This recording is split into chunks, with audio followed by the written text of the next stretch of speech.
Қайырлы күн достар, менің каналыма қош келдіңіздер. Каналыма тіркеліп, қоңыраушаны басып қойыңыздар. Жаңа рецептер жүктегенде сізге хабарлама келіп тұрады. Салатымызды жасауға кірісейік.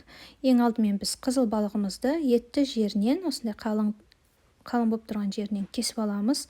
Бізге жегенге ыңғайлы болу үшін 4 бұрышты бөліктерге кесеміз. Осы қызыл балығымызды турап алғаннан кейін үстіне қара бұрыш, сұйық май, паприка, тұз сеуіп, жақсылап араластырып, духовкаға, ысып тұрған духовкамызға 180-200 градуста пісіріп аламыз. Қызыл балығымыз пісіп дайын болғанға дейін соус дайындайтын боламыз. Бір сарымсақты майдалап турап аламыз.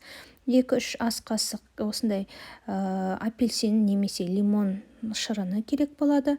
Ысытылып тұрған сұйық майды үстіне құямыз. Яғни ол жерде паприка болады. Толық құрамын видеоның астына жазатын боламын. Біздің қызыл балығымыз дайын болды. Енді салатымызды жинайтын боламыз. Тазаланып жуылған руккола салат жапырақтарын алып, тарелкемізге салып, үстіне дайындалған соусымыздан 2-3 ас қасық құйып шығамыз.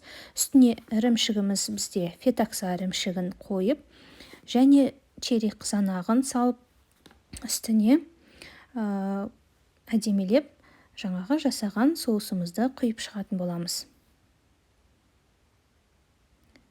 Бәрін кезек-кезегімен қойып отырған кезде соус құюды ұмытпаңыздар. Енді қалған соусымызды құйып, үстіне әдемілік үшін миндаль, яғни бадам жаңағы дәнінің слайстарын сеуіп шығамыз осылай. Үстіне әдемі болу үшін бізде соусымыз бар. Қазір суретін көрсететін боламын сіздерге, қандай мен соусты қолданатыным.